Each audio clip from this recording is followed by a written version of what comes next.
Okay, gardeners, I got a new project for you, or maybe just for your families. This is a fun little class on propagation of stems. Most of your houseplants, or I'll say many houseplants, can be propagated by stem cuttings. So today I've got some Coleus that have been growing all winter at the office, and I'm propagating them for the purpose of planting outdoors again. And then we're going to tinker with one of these Tradescantias, which are any of the home vines can be easily propagated by stem cuttings. Good, easy family project. And I'll show you how to do an Angelwing Begonia too. So the first thing you need is some recycled pots or some yogurt containers or any kind of recycled container. I like something with a little depth so that when my stem cutting goes in, it can be held upright. The next thing you're going to need is a potting medium of some type. I've talked in other videos about types of potting mediums. So you're going to level that container off to the top, get your potting medium.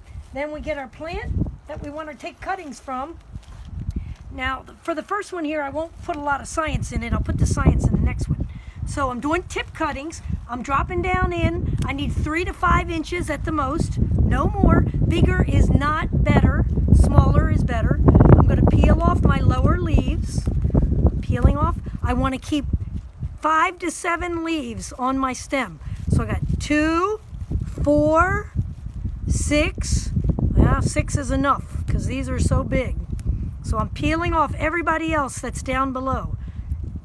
What's important is all of these individual little buds along here, these little node areas, that is where we're going to initiate new roots. So you have to make sure you get this node region under the ground.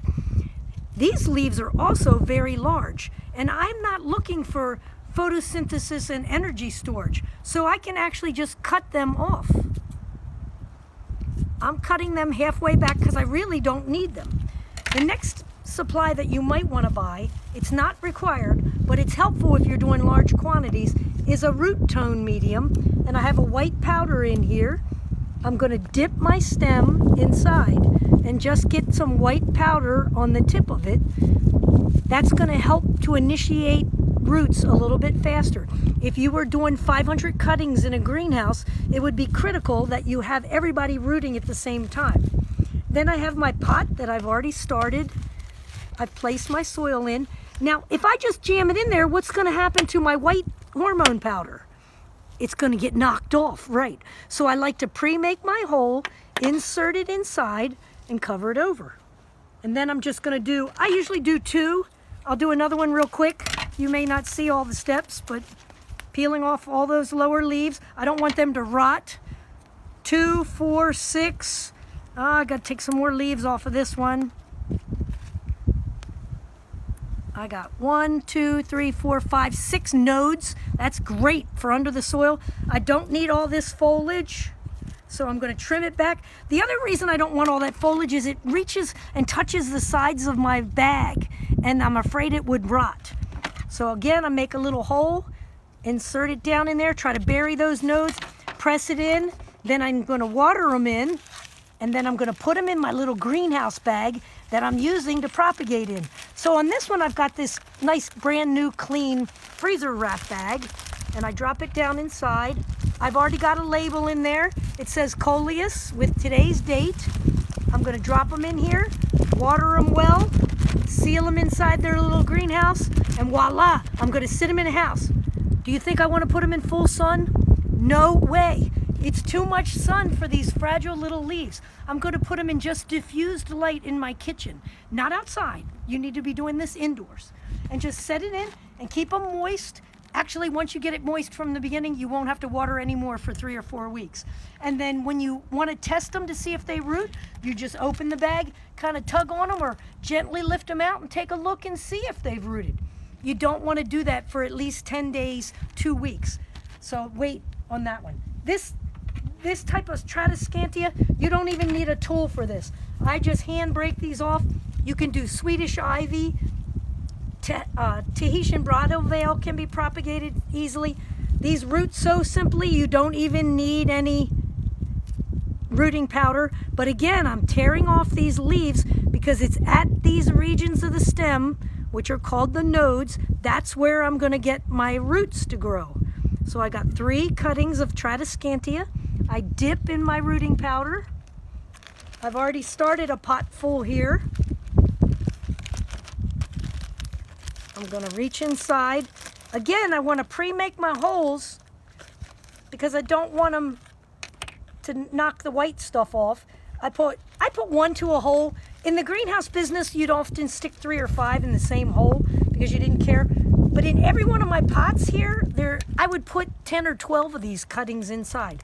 Again, make sure they stay in there, lift it up, water them and get them moist, seal them in, leave it sit for 2 or 3 weeks, and then start checking to see if they root. Another one that's easy to do is this Angelwing Begonia. And what I'll do is a little science lesson here, because this is easy to see.